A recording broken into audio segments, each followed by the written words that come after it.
안녕하세요. 울산대학교 정의필 교수입니다. 오늘의 강의는 고래 생태에 대하여 말씀을 드리겠습니다. 고래의 생태란 고래가 바닷속에서 어떻게 생활하는지에 대해서 알아보는데요. 먼저 고래와 생선의 차이점, 고래의 잠수 깊이, 고래의 분수, 소통, 짝짓기, 먹이 찾기, 고래의 수영과 이빨, 피부 등에 대하여 말씀을 드리도록 하겠습니다. 여기 먼저 고래와 생선의 슬라이드가 지금 보여주고 있는데요. 고래는 물고기보다 인간에게 더 가깝고 허파로 숨을 쉬고 집단을 이루고 분업 체계를 갖추어 살고 있습니다. 고래와 생선의 차이점을 호흡, 수영, 번식, 피부에 대하여 이게 간단한 표로 정리를 해놓았으니까 참고하시기 바랍니다.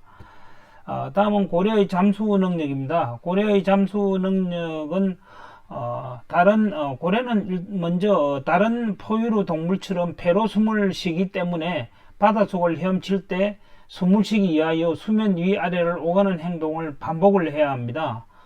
표는 지금 슬라이드에 나와 있는 표는 고래의 잠수 능력을 나타내고 있는데요. 특히 이제 맨 위에 있는 향고래를 보면은 향고래는 잠수 능력이 3000m까지 심해로 내려가서 대양 오징어를 잡아먹고 또 2시간 이상을 숨을 참을 수가 있습니다. 또한 맨 밑에 있는 대왕고래는 지구상에서 가장 큰 생명체인데요. 대왕고래의 폐활량은 상상을 초월한다고 합니다. 잠수 깊이는 그렇게 깊지 않지만 몸집이 워낙 크기 때문에 한 번에 공기를 5000리터나 빨아들인 후에 잠수를 한다고 합니다. 다음은 고래의 분수 형태에 대하여 알아보겠습니다. 고래의 분수공을 통해서 나오는 분기 모양으로 고래를 식별을 할 수 있는데요. 고래마다 각각 다른 분수 형태를 보이고 있습니다.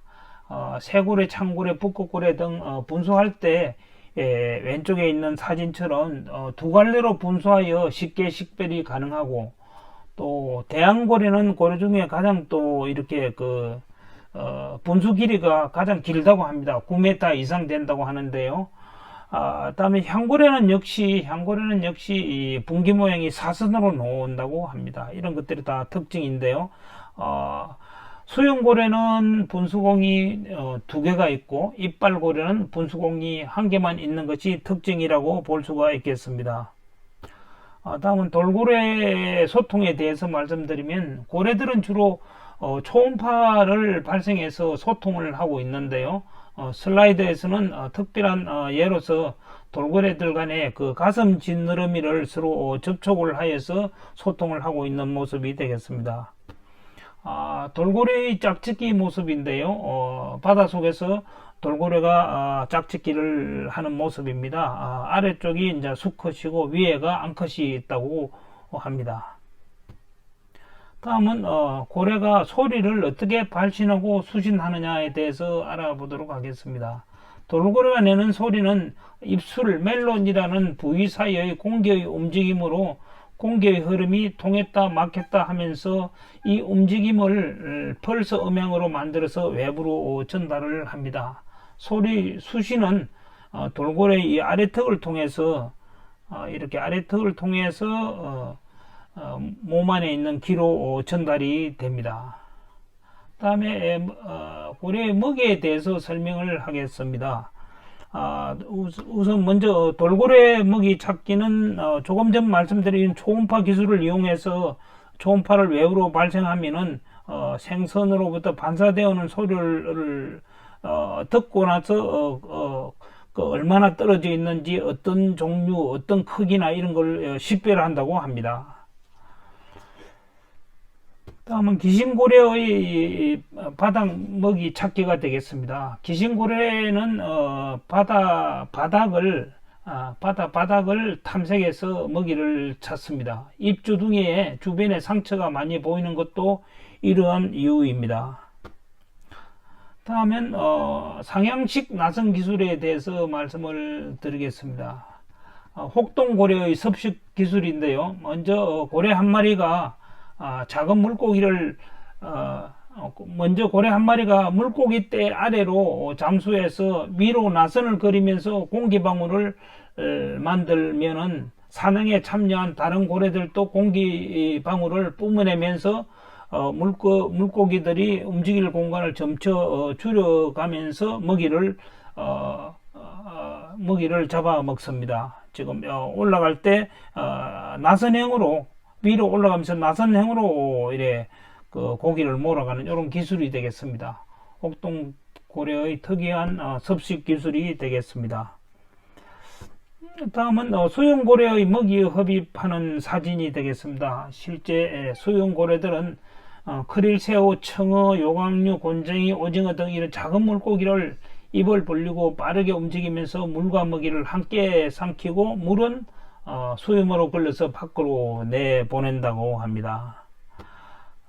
이 그림은 진흙탕 고래먹이 사냥이 되겠습니다. 돌고래 한 마리가 흙탕물 장막을 삥 두르면서 물고기 떼를 포위를 하면 혼란에 빠진 물고기들은 흙탕물 고리 위로 뛰어 오르려고 하다가 고리 바깥에서 기다리는 돌고래들에게 잡아먹힌다고 합니다. 향고래 무리와 새끼 고래의 보호가 되겠습니다. 향고래가 외부로부터 공격을 받을 때 새끼 고래를 보호하기 위해서 꽃 모양처럼 새끼를 삥 둘러싸서 꼬리를 바깥으로 향하게 하고 새끼를 중앙에 두고 필요한 경우에는 꼬리를 바닷물 표면에 내리쳐서 봉고래 같은 포식자를 쫓아내기도 한다고 합니다. 다음은 고래 수염이 되겠습니다. 소형고래는 이빨 대신 수염이 나 있는데 입에 들어온 작은 먹이를 거르는 역할을 하고 종에 따라서 수염의 길이가 50cm에서 3.5m 정도 된다고 합니다. 혹동고래는 수염의 개수가 270에서 400 가닥 정도가 된다고 합니다. 슬라이드는 아이슬란드 고래박물관에 전시된 혹동고래의 수염으로 최장 76cm의 길이로 크릴새우 등 작은 먹이를 거르는 데 사용한다고 합니다. 다음은 고래 이빨이 되겠습니다. 고래 이빨 고래는 대부분 돌고래 등 작은 고래들이지만 향고래와 번고래 같은 이런 큰 고래도 있습니다. 슬라이드에 있는 이 고래 이빨은 아이슬란드 박물관에 있는 향고래 이빨인데요. 웬만한 성인 남성의 팔뚝만한 정도의 크기라고 합니다. 매우 크다고 볼 수 있습니다. 이빨고래들 또 진화를 두 가지 방향으로 했는데요. 하나는 이빨이 크고 개수가 작은 이런 고래 이빨로 진화를 했고요. 그 다음에 돌고래처럼 이빨은 작으면서 개수가 많은 고래로 했는데, 이빨이 작고 개수가 많은 것은 돌고래에 해당하고 이빨이 크고 고래들은 향고래나 번고래에 해당한다고 볼 수가 있겠습니다. 그 다음 고래의 그 두꺼운 지방층에 대한 이야기를 하겠습니다. 이 고래의 특징 중에 아주 중요한 특징인데요. 고래는 36에서 38도 정도 체온을 유지를 하는 온열 동물인데요. 고래는 피부 위에 털이 없어서 외부 환경에 직접적으로 노출되기 때문에 차가운 온도에 맞서기 위해서는 고래에게는 지방층이 잘 발달되어 있어야 합니다. 이 지방층은 차가운 바닷물에서는 생체 조직을 보호하는 단열재 역할을 하고 또 지방층 에너지를 저장함으로써 장거리 여행도 할 수가 있습니다. 차가운 바다와 따뜻한 바다를 오가는 그 해유성 수영 고래에게는 두꺼운 지방층이 필수적이라고 볼 수가 있습니다.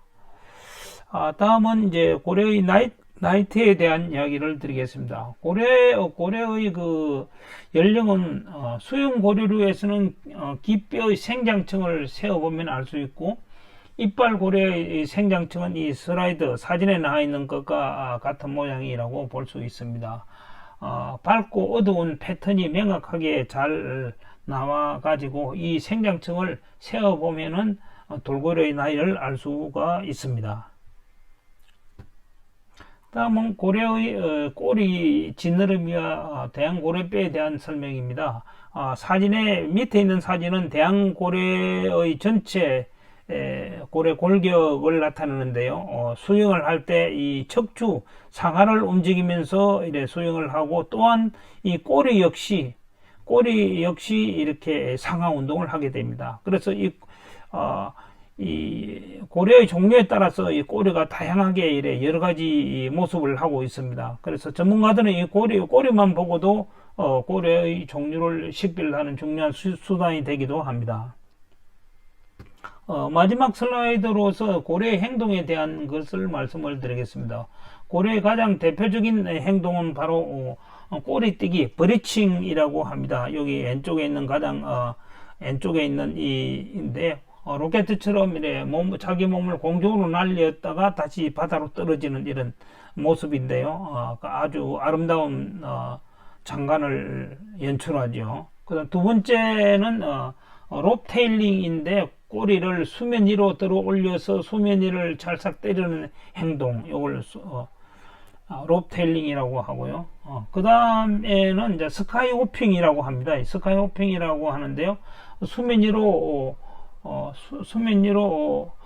고개를 내밀어서 주위를 살피는 이런 행동이라고 볼 수 있습니다. 이 외에도 꼬리 세우기, 로깅, 선수 타기, 이런 여러 행동들을 사진에서 볼 수가 있습니다.